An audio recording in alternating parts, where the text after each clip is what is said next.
94 teams to go in my road to predict all 131 teams this college football off season.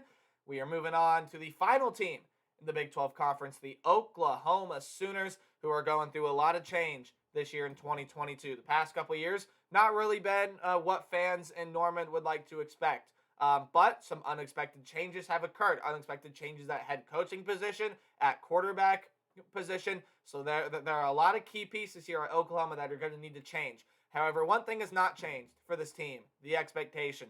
Fans in Norman still expect this team to be competitive, go win the Big 12, and possibly get a shot at a national title. So, is this an Oklahoma team worthy of a Big 12 title and national title contention?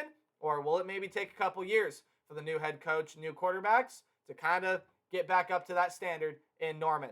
What's up, Tailgaters? My name is Tailgate Nate, and welcome to my channel. I'm predicting all 131 teams this college football offseason, and that means I'm doing your favorite team. So go ahead and hit the subscribe button, ring the bell, so you guys know when your favorite team gets uploaded. And the fans of Oklahoma out here, you guys are going to know this team a lot better than me. So if you feel like you want to add something on to the video, maybe I missed something, whatever have you, leave it in the comment section below, and I'll be happy to read through with what you guys have to say.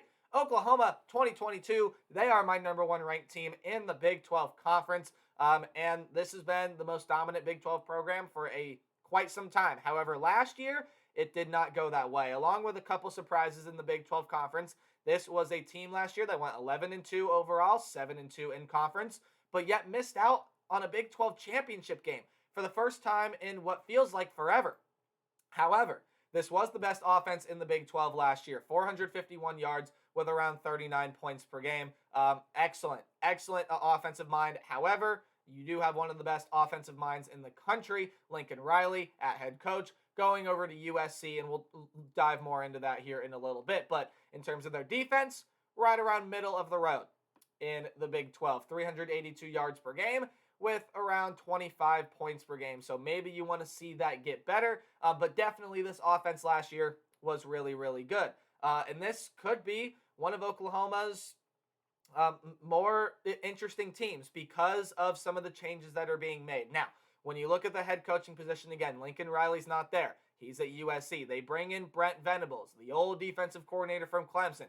So if you're an Oklahoma fan here sitting, and we'll talk about defensive talent they're leaving here in a little bit, but this is a defense that absolutely could get better. And it's a defense that very well, under Venables, may prove to be one of the better defenses in the nation because they do have that much talent. And again, we'll look at it in a little bit. But this is an offense that is also going through some changes because top two quarterbacks from last year, Spencer Rattler and Caleb Williams, are both gone. They both transferred out of the program. So Rattler was the starter going into the year, 1,483 yards, 11 touchdowns, and 5 picks. Caleb Williams, they ended up transitioning to him after Rattler had some struggles. And Caleb Williams was fantastic. One of the better younger quarterbacks in the entire nation. 1,912 yards, 21 touchdowns, and 4 interceptions for Caleb Williams. He was fantastic last year. Was also the second leading rusher on the team with 442 yards and 6 touchdowns. However, leading rusher Kennedy Brooks is also gone.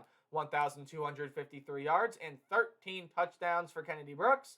You lose that production. You also lose Michael Woods, Jaden Hazelwood, and Mario Williams. You're 2, 3, and 4 at the wide receiver position last year. But notice I didn't say number 1, so we'll get back there in a little bit. But Hazelwood, the top touchdown catcher on this team, had 6 of them last year. Woods had 400 yards, 2 touchdowns. Mario Williams around 300 yards or 380 yards, I should say, and 4 touchdowns. So similar stat lines between 2, 3, and 4 at the wide receiver position. You also lose Jeremiah Hall as a running back. He was a solid pass catcher there as well. Had around 350 yards, 4 touchdowns for this team last year. Also tight end, Austin Stogner. When you talk about the defensive talent leaving, man, is it plentiful. Winfrey, Thomas at the defensive line position. Brian Asamoah, Nick Bonito are gone. Darian Delarin Turner-Yell, and Patty Fields gone as well. Pat Fields, Brian Asamoah, your 2 leading tacklers last year. Fields tacked on 2 interceptions. Turner-Yell led the team with 3. When you look elsewhere, Nick Bonito had 7 sacks. Isaiah Thomas with 8. Perion Winfrey with 5.5. And so this is definitely a team that is losing A lot of talent on the defensive end. You might say, well, Nate, how are they supposed to be one of the better defenses in the nation? Brent Venables, a defensive-minded coach. There's one reason. And we'll look at the talent on the defensive end in a little bit. But on the offensive end, you bring in quarterback Dillon Gabriel, who is a gunslinger, has one of the best arms in the country. He's going to put up big numbers for this Oklahoma offense. Behind him at running back, guys like Marcus Major and Eric Gray. Definitely going to be one of the better running back rooms in the entire nation. I do believe that. That is going to be a pretty interesting running back room. There are also a couple young guys there as well that figure to get playing time in 2022. Top target Marvin Mims comes back, 705 yards and 5 touchdowns for the Sooners last year. Although the ball was kind of distributed everywhere for the Sooners last year. Everyone pitched in. However, it does feel like Mims is going to be that guy for Oklahoma this year in terms of probably will have the most catches, most yards, things like that. Otherwise, Theo Weiss, Drake Stoops, Braden Willis coming back, and Daniel Parker, tight end from Missouri, coming in for this team as well. When you look at the defensive end, still a lot of good talent. Jalen Redmond, Reggie Grimes, Jeffrey Johnson, the transfer from Tulane, coming in to this team. Deshaun White, Danny Stutzman, and Jaron Kanak. And Kanak is a freshman coming in, but White and Stutzman figure to be pretty good next year as well. Deshaun White, third leading tackler on this team last year. And also, when you look at the defensive back position, Key Lawrence, DJ Graham, Trey Morrison, a North Carolina transfer, figured to be there as well. And there are a lot of other names I could have thrown on this list as well. But this is definitely a very, very talented Oklahoma defense. And again, with a defensive-minded head coach, a new defensive system most likely here as well, this is absolutely going to be a defense that can contend for maybe one of the best in the Big 12, if not one of the best in the entire nation. And taking a look at the Oklahoma schedule in 2022, it looks like this. And there is an interesting non-conference game on the road in Lincoln at Nebraska. We'll talk more about it here in a little bit. Now, again, other non-conference games against UTEP and Kent State. Don't know why I said it like that. Kent State, a team out of Ohio. And then when you look at the Big 12 schedule, home games against Kansas, Baylor, Kansas State, Kansas, Baylor, and Oklahoma State. Road games against TCU, Iowa State, West Virginia, and Texas Tech. And then you got that neutral site game in Dallas, the Red River game against Texas. So, kind of talking about the schedule now. Again, the interesting non-conference game, Nebraska. This figures to be the best Scott Frost team yet. And I know we've said that almost every year about Nebraska, and then they disappoint. However, this is a Nebraska team that did not mess around. Went and got Casey Thompson, a quarterback Oklahoma is all too familiar with. Went and got a new offensive coordinator, one of the best wide receiver coaches in the entire nation that put guys like Jamar Chase and Justin Jefferson in the NFL. So when you look at this Nebraska team, the talent is there. And now, I think for the first time in quite some time, the coaching is there as well. Going on the road to play in Lincoln, going to be no tall task for the Oklahoma Sooners, who almost lost to this Nebraska team last year. And by my standpoint, this Nebraska team this year is going to be a lot more talented, so Oklahoma's got to watch out. Otherwise, when you get into Big 12 conference play, their schedule sets up really nicely because a lot of the teams that I have in the top of my power rankings that you guys would have seen, Kansas State, Baylor, Oklahoma State. Oklahoma gets to play those games at home. There are some tricky road games. I mean, going on the road to TCU, that is not going to be a pushover by any means. Going on the road to play Iowa State, again, this might be a breaking in year for the Cyclones, but that's still a fairly talented football team there. On the road at West Virginia, and on the road against Texas Tech. And again, you get a lot of these tricky road games later in the year. On the road against Iowa State, where Oklahoma's had some troubles. West Virginia, Texas Tech on the road. Watch out for those. Again, TCU breaking in a new head coach in Sonny Dykes. That's still not going to be a pushover. This is a very interesting Oklahoma schedule because while you get a lot of your favorable matchups at home and at a neutral site, while you get a lot of your trickier matchups, I should say, at home, and the more favorable matchups, you got to go on the road. Again, there's still road games, and you got to watch out for them. And then the game against Texas, and flat out, that's the Texas team that has added way too much to not get better.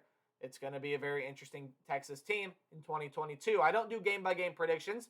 Instead, I do a more percentage-based outlook. Tell me predict the team's record. So if the game's in red, then, hey, you're probably not going to end up winning the game. If the game is in orange, you're still probably not going to win. But, hey, it's college football, and upsets can happen. Yellow are your 50-50 or high upset potential games. Games in yellow-green are games that you should win, but watch out for the team on the other side of the ball. And games in green are games where, figure you might as well book it as a win. So 3 games in green, Kansas, UTEP, and Kansas State. But although Kansas did almost beat this Oklahoma team last year, and that's a much improved Kansas team, but Oklahoma gets them at home this year. I do see Oklahoma being able to win that game fairly easily, but again, this is a much improved Kansas team, so I would still watch out, even though that game is in the darker shade of green. And when you look all around, first thing I want to mention, that Baylor game is in yellow. I know in my Baylor video I had the game in orange, but I think I even mentioned in my Baylor video that the game against Oklahoma should be in yellow. So the game is in yellow here. My apologies for those of you that watched my Baylor video come out earlier today. However, looking at the schedule here, again, the games that I said watch out for, right? Some of the games at home, some of the games on the road against kind of lesser opponents in the Big 12, or at least that's the way I'm projecting them this year. They're still fairly tricky road games. On the road against Iowa State, on the road against West Virginia, on the road against Texas Tech. Iowa, yeah, this team may be going to have a little bit of a rebuilding year under Matt Campbell. However, that's still a team with a lot of talent and a lot of young talent. And it's a tricky game. Oklahoma's had trouble going to Iowa State in the past. So we'll see what happens on the road against West Virginia, bringing in JT Daniels. If he can figure things out, get this West Virginia offense moving, this defense should still be solid as well. That's going to be a tricky game. And then your final game against Texas Tech, when they hopefully have all the kinks worked out of this new offense under Zach Kitley, who had a Western Kentucky offense that was one of the best in the nation last year. This is definitely going to be a very interesting string of road games here towards the end of the year for Oklahoma. But looking at the earlier year, again, Nebraska on the road in Lincoln. Tough environment against a pretty solid football team at home against Kansas State. The game is in yellow-green, and it's early in the year. So we'll see if Kansas State can kind of get things moving. But Oklahoma's going to be playing Adrian Martinez again this year as he's now a Kansas State Wildcat. But watch out for that team. I think Kansas State can be a surprise in the Big 12. And then the other games in yellow here that are in conference play. So on the road against TCU, yeah, they're breaking in a new head coach, everything like that. But I still believe there's a lot of talent on that TCU team. Got to watch out for that game on the road, potential upset game right there. Neutral site game against Texas. Again, this is the Texas team that is going to be much, much improved in 2022.